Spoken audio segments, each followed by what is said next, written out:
punch through metal. A mouth full of crocodile-like teeth. And a sail on its back. It's the biggest, baddest, weirdest dinosaur you've never heard of. Its name is Spinosaurus.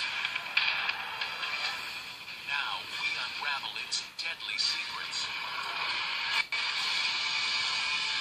as we resurrect a monster.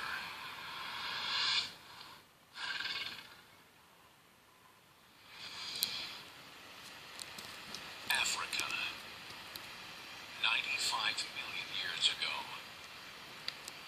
Another day in the dino killing fields. Paralititans are gigantic, lumbering plant eaters. Their size keeps the adults safe.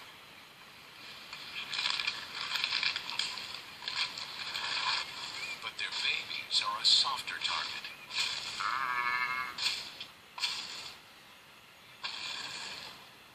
Rugops, a 30-foot-long killing machine, is on the hunt.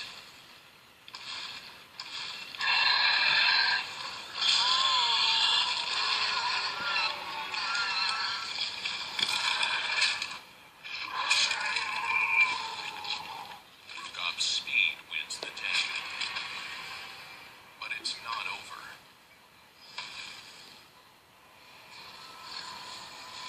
This land of giant killers, there is always a bigger beast. Enter Spinosaurus.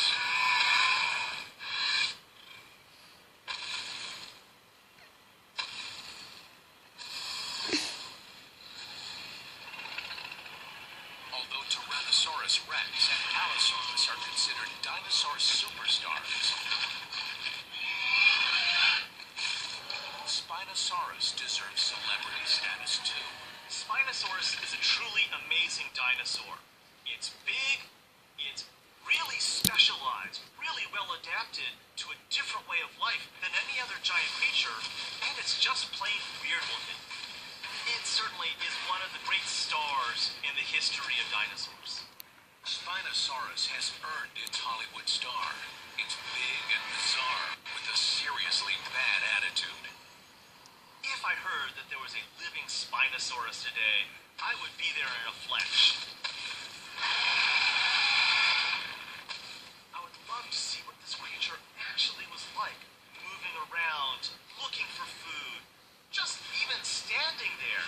To see such a creature unlike anything around today, would just be phenomenal. Resurrected, it would be a walking nightmare. And its horror credentials really go off the chart when you realize that it is also a 60-foot-long hyper-carnivore. It was a giant. It was the biggest of the meat-eating dinosaurs we know about. It had a long skull with big crocodile-like teeth. It had massive arms with huge claws. And it had these really weird, elongate spines coming out of its back to form a sail or a fin. Things that make it distinctive compared to all the other giant dinosaurs.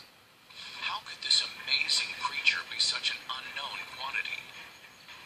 The answer is simple. The fossil evidence that could confirm its star status was obliterated. There is no complete skeleton, just a few fragments of fossils. In order to resurrect Spinosaurus, we must go beyond the fossil record and build him from the inside out. We will use high-tech imaging to look inside the few fossilized bones that do exist. And we will use robotic monsters to try to understand how it hunted and killed.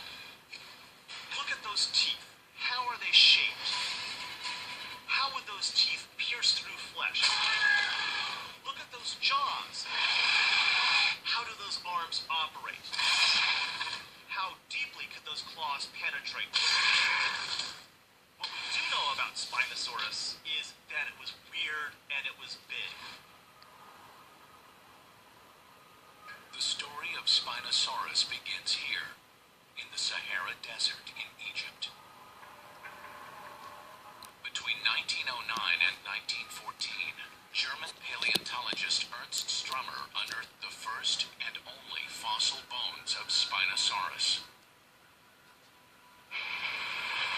Strummer brought the fossils back to the Bavarian Museum of Natural History in Munich, and the world got its first indication of just what this unusual animal looked like. This is a photograph of the actual type specimen of Spinosaurus aegyptiacus, which was mounted on the wall in the museum in Munich. This is what puts the spine in Spinosaurus. You can see the dorsal vertebra here with these amazing dorsal spines sticking up. This one here is 1.65 meters, so 5.5, almost 6 feet. This is this long crocodilian-like jaw here. Really an amazing skeleton, and this is the one and only Spinosaurus skeleton that has ever existed. But the skeleton didn't last long. Human history collided with prehistory. During World War II, Allied bombers conducted long-range bombing missions over key installations across Germany. Sadly, the Bavarian Museum was across the street from the Nazi Party headquarters. And on April 27th, in 1944, the Allied forces bombed Munich, and collateral damage destroyed the museum.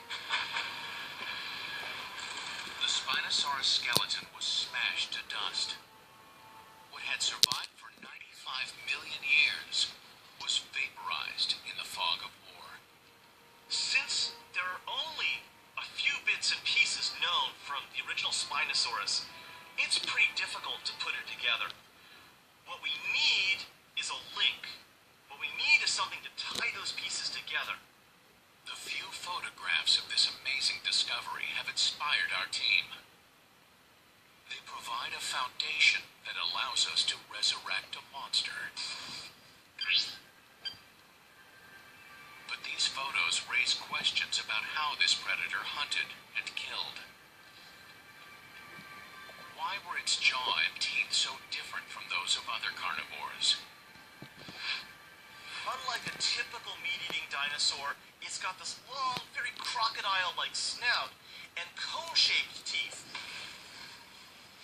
rather than the railroad spike-like teeth of T-Rex. Why did it have such huge forearms, tipped with gigantic claws? The claws and hands of Spinosaurus, honest to goodness, are like industrial meat hooks. If you were to go to a slaughterhouse or a butcher's shop, that's where you would see their modern equivalent. And what about that bizarre spine that gives Spinosaurus its name? All those long spines together form this big sail or fin on the back. It's a narrow structure. What's it for? In order to find out, we must travel back 95 million years. The Earth that Spinosaurus inhabited would be unrecognizable to us. What is today the Sahara Desert was a vast network of tidal and mangrove swamps. The hot climate allowed for a multitude of plants and animals to flourish. There was plenty of prey for Spino, but also plenty of competition. Spinosaurus certainly was a big apex predator, but it wasn't alone. When we go and look at the environment that Spinosaurus lived, we see a couple of really large predatory dinosaurs. We even have indications there might even be more.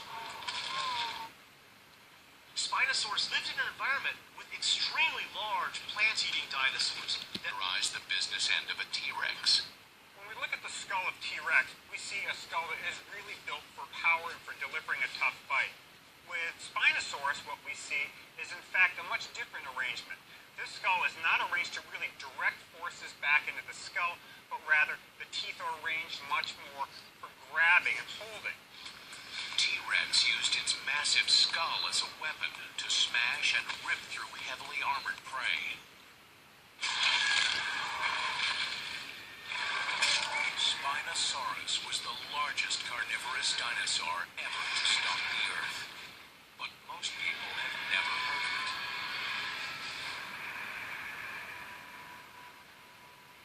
Now, our Our scientific team is resurrecting this monster to try to figure out how it lived, hunted, and killed. Resurrecting a dinosaur like Spinosaurus is pretty difficult, especially when the first specimen was destroyed and we can't even use those original bones. Recently discovered skull fragments reveal that Spino didn't bite like other big dinosaurs. Its teeth weren't designed to tear through armored skin, bone, and flesh like T-Rex.